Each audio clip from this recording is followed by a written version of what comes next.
HP laserjet p1108 printer print out দেবো। Print out দিলে light printing আসছে, হালকা আসছে, এক সাইডে হালকা আসছে বা কখনো দু সাইডেই হালকা আসছে। এই প্রবলেমটা আমরা সলভ করব। ভিডিওটা শেষ পর্যন্ত দেখুন, তাহলে প্রিন্টারটা কী করে খুলে হালকা আসা প্রবলেম বা লাইট প্রিন্টিং যে সমস্যা সমাধান করা যায় সেটা দেখতে পারবেন। প্রিন্ট আউট দিলাম, এই দেখুন দু সাইড দিয়ে লেখা একদমই হালকা আসছে, যে কিছুই বোঝা যাচ্ছে না। মাঝখানটায় লেখা ভালো আসছে, কিন্তু দু সাইড দিয়ে খুব হালকা আসছে। এই প্রবলেমটা আমরা সলভ করব। ভিডিওটা শেষ পর্যন্ত দেখুন, তাহলে বুঝতে পারবেন যে কী করে সলভ করছি। প্রিন্টারটা কীভাবে পুরো খুলবো সেটাও দেখতে পারবেন। প্রিন্টারটা খোলার জন্য প্রথমে পেছনে দুটো স্ক্রু আছে, স্ক্রু দুটো খুলতে হবে।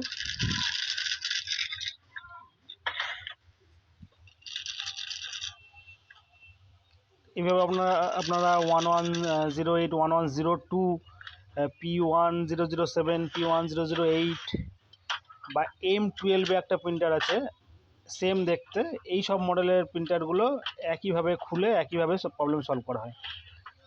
প্রথমে ফ্রন্ট কভারটা খুলতে হয় এই প্রিন্টারগুলোতে, 1108 বা p1007-এ প্রথমে ফ্রন্ট কভারটা খুলতে হয়, তারপরে দু সাইড কভার খুলতে হবে। তার আগে যে এলইডির ভেতরে এলইডিটা রয়েছে এলইডিটা বার করে নিতে হবে, নাহলে ওটা ভেঙে যাবে কভার খুলতে গেলে। এবার মাইনাস দিয়ে পুশ করলেই সাইড কভারগুলো খুলে যাবে।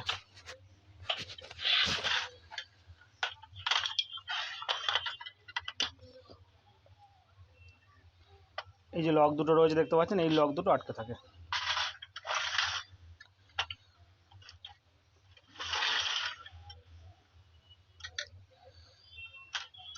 এইভাবে খুব সহজেই একটা স্ক্রুড্রাইভারের সাহায্যে আমরা p1108, p1007, p1008, p1102 এইসব মডেলের প্রিন্টারগুলো খুলতে পারবো।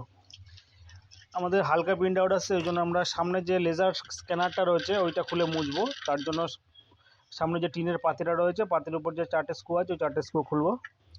এই চারটে স্ক্রু খুললেই উপরে টিনের পাতিটা খুললেই স্ক্যানারটা বার করতে পারবো, বা লেজার যেটা রয়েছে লেজারটাকে বার করতে পারবো। আমাদের মেন লেজারটাকে ক্লিন করতে হবে, তাহলেই এই প্রবলেমটা সলভ হয়ে যাবে।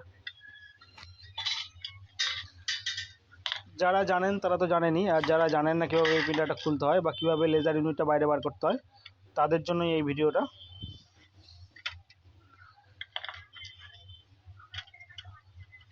এই লেজারের মধ্যে চারটে স্ক্রু থাকে, এই চারটে স্ক্রু খুলতে হয়।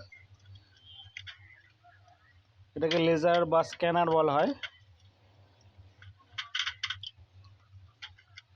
এই যে চারটে স্ক্রু খুললেই স্ক্যানারটা খুলে যাবে। আর এই যে পাশে যেটা দেখতে পাচ্ছেন সাদা কেবিল দেওয়াটা হচ্ছে স্ক্যানার কার্ড। এবার স্ক্যানারটা আমরা খুলবো। স্ক্যানারের চারদিকে আবার চারটে লক আছে, এই লক দুটো খুললেই ভেতরে যে মিররগুলো রয়েছে মিররগুলো বাইরে বেরিয়ে আসবে।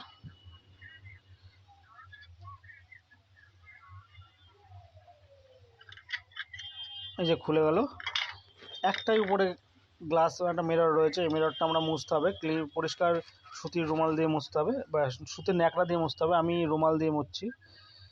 ভালো করে দু সাইড ক্লিন করতে হবে, কারণ অনেক কালি পড়েছিল, দুদিকে প্রচুর কালি পড়েছিল, প্রিন্টারেরই কালি, যার জন্য ওই যে দু সাইডটা লেখাটা খুব লাইট আসছিল।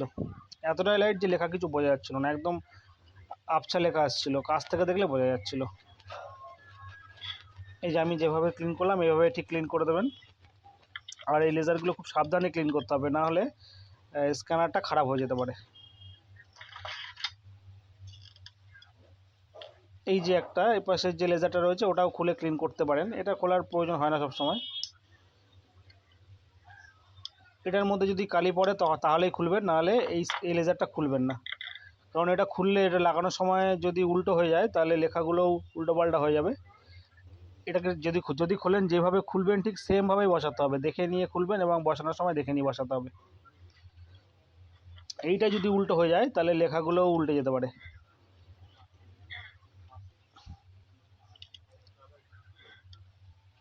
এর উপরে একটা ক্লিপ বসানো ছিল, এই ক্লিপটাও বসিয়ে দেবো। এই যে আমাদের স্ক্যানার পরিষ্কার করা হয়ে গেছে, স্ক্যানারের মধ্যে যে কালি পড়েছিল দু সাইডে ওটা পরিষ্কার করে নিয়েছি। এইবার প্রিন্ট আউট দেবো। এবার যেভাবে সেট করব, সেট করে প্রিন্ট আউট দেবো। অনেক সময় কার্টেজের জন্য সমস্যাটা হয়, হালকা আসে কার্টেজের ড্রাম খারাপ থাকলে। সেক্ষেত্রে আপনারা কার্ডে চেঞ্জ করে দেখে নেবেন। কার্ডে চেঞ্জ করেও যদি হালকা আসে তখন এই লেজার ইউনিটটা পরিষ্কার করতে হয়। আবার যেমনভাবে খুলেছিলাম ঠিক সেভাবে বসিয়ে দিয়ে স্ক্রুগুলো আটকে দিতে হবে।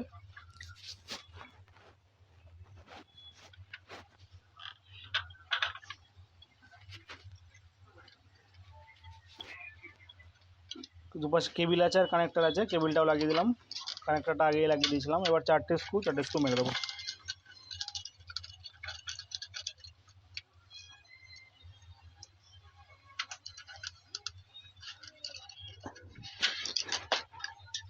যারা কোনোদিন খোলেননি এই প্রিন্টার, তারা আমার এই ভিডিওটা দেখে আমি ঠিক যেভাবে খুলেছি সেভাবে প্রিন্টারটা খুলতে পারেন। খুলে আপনাদের আমি যেভাবে করলাম এভাবে করলে আপনাদের প্রবলেমটা নিশ্চয়ই সলভ হয়ে যাবে। যদি প্রবলেম সলভ হয়ে যায় তাহলে ভিডিওতে একটা দয়া করে লাইক দিয়ে দেবেন।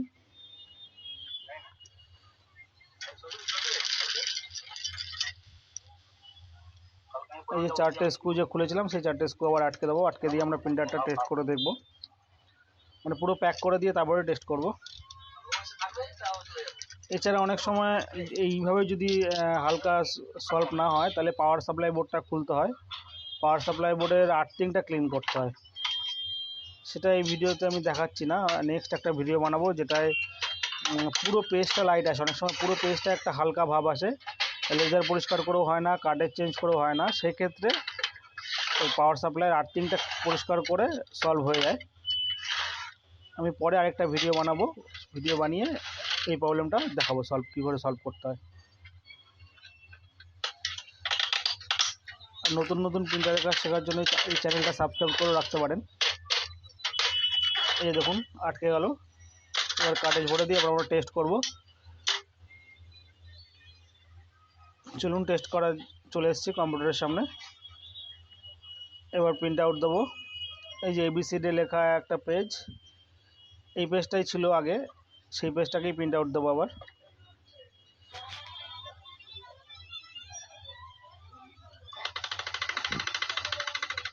আওয়াজ আসছে প্রিন্টার থেকে, এটা সম্ভবত কার্ডেজটার জন্য, কার্ডেজটা চেঞ্জ করে ঠিক হয়ে যেতে পারে। এই যে দেখুন আমাদের প্রবলেম সলভ হয়ে গেছে, দু সাইড দিয়ে লেখাগুলো আসছে, প্রবলেম আমাদের সলভ হয়ে গেছে। এভাবে আপনারাও আপনাদের প্রবলেমটা সলভ করে নিতে পারেন। ভিডিওটা শেষ পর্যন্ত দেখার জন্য অনেক ধন্যবাদ।